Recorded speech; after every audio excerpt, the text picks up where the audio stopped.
आज मेरे हाथ एक पूरी तरह जंग लगा लोहे का खंजर आया। इसकी हालत देखकर ऐसा लग रहा था कि अब इसे ठीक करना लगभग नामुमकिन है, लेकिन मैंने तय कर लिया था कि इसे फिर से बिल्कुल नया जैसा बनाकर ही दम लूंगा। सबसे पहले मैंने एक अलग तरीका आजमाया। मैंने स्पार्क प्लग क्लीनर को कोल्ड ड्रिंक में मिलाया। ऐसा इसलिए किया ताकि उसमें मौजूद केमिकल्स जंग के अंदर तक पहुंचकर उसे ढीला कर दें। हालांकि मुझे पहले से पता था कि इससे पूरी जंग नहीं हटेगी, लेकिन ऊपर की जमी हुई परत जरूर नरम हो जाएगी। मैंने इस खंजर को पूरे एक दिन तक उसी मिश्रण में छोड़ दिया। अगले दिन जब इसे बाहर निकाला तो ऊपर की जंग पहले से काफी ढीली हो चुकी थी। फिर मैंने स्क्रैपर की मदद से मोटी जंग की परत को सावधानी से हटाना शुरू किया। जंग इतनी ज्यादा थी कि इस काम में अच्छा खासा समय लग गया। इसके बाद मैंने 7200 आरपीएम वाले वायर व्हील का इस्तेमाल किया। धीरे धीरे पूरी सतह की बची हुई जंग साफ हो गई। जब असली धातु सामने आई तब पता चला कि ब्लेड अभी भी अच्छी हालत में था और इसे दोबारा शानदार बनाया जा सकता था। अब बारी थी इसकी शेप वापस लाने की। इसके लिए मैंने 60, 80, 100 और 120 ग्रिड के फ्लैप डिस्क का इस्तेमाल किया। पहले गहरी जंग और खराब हिस्सों को हटाया, फिर सतह को बराबर किया और आखिर में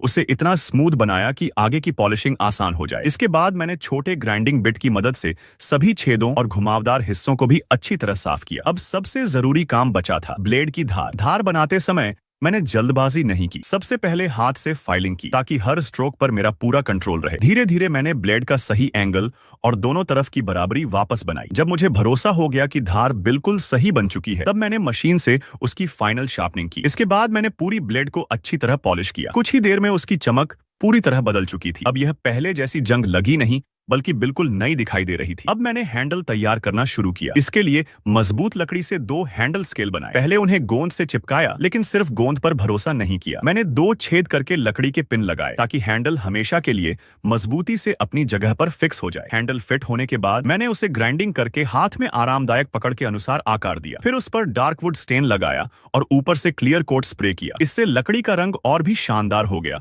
और उसे लंबे समय तक सुरक्षित रखने के लिए एक मजबूत परत भी मिल गई। आखिर में मैंने लेजर मशीन की मदद से हैंडल पर एक खूबसूरत ड्रैगन लोगो उकेरा। बस यहीं से इस रिस्टोरेशन का आखिरी चरण पूरा हो गया। जब मैंने पहली बार इस लोहे के खंजर को देखा था, तब यह सिर्फ जंग लगा हुआ कबाड़ था, लेकिन कई घंटों की मेहनत, सही टूल्स और धैर्य की बदौलत अब यह फिर से एक शानदार और खूबसूरत खंजर बन चुका है। अगर आपको भी यूनिक प्रोडक्ट डिस्काउंट में चाहिए तो यहाँ क्लिक करके खरीद सकते हैं। धन्यवाद।